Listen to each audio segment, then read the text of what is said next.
Dear friends, या व्हिडिओमध्ये आपण स्पेलिंगचे काही रूल्स पाहणार आहोत.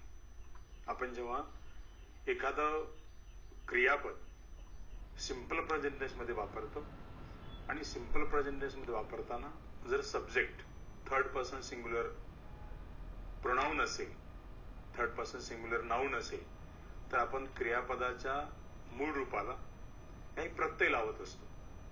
म्हणजे बऱ्याच वेळेला आपण यस लावतो, पण ते यस काही वेळेला बरोबर असतं, काही वेळेला चूक असतं आणि नेमकी आपली चूक होते. आणि ही चूक होऊ नये म्हणून हा व्हिडिओ आहे, spelling for rules for verb forms.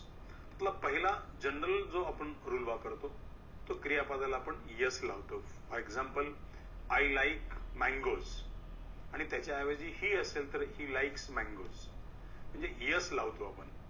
की सर्वसाधारणपणे work works, like likes, speak speaks, write writes, read reads असं करून आपण यस लावत असतो.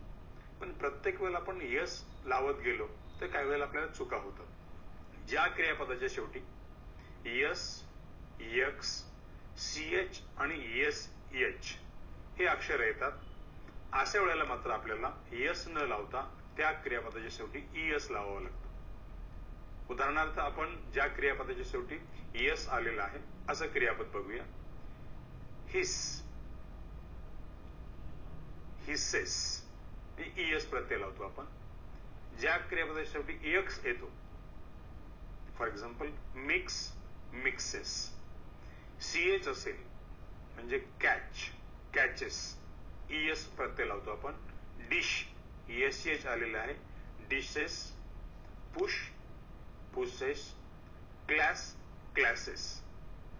ज्या क्रियापदाच्या शेवटी यस, एक्स, सीएच किंवा एसएच हे लेटर्स येतात, त्या क्रियापदाला आपण ईएस हा प्रत्यय लावत असतो, ending with ES, add ES. त्यानंतरचा आपल्याला पुढचा रूल असा पाहता येईल की ज्या क्रियापदाच्या शेवटी वाय येतं. आता यामध्ये दोन गोष्टी आहेत. वायच्या अगोदर जर कॉन्सोनंट येत असेल, कॉन्सोनंट लेटर येत असेल म्हणजे व्यंजन लेटर येत असेल तर आपण आय ईएस लावतो. आणि जर वायच्या अगोदर व्हावल येत असेल तर नुसता यस लावतो. बघूया आपण एक्झाम्पल्स मधून.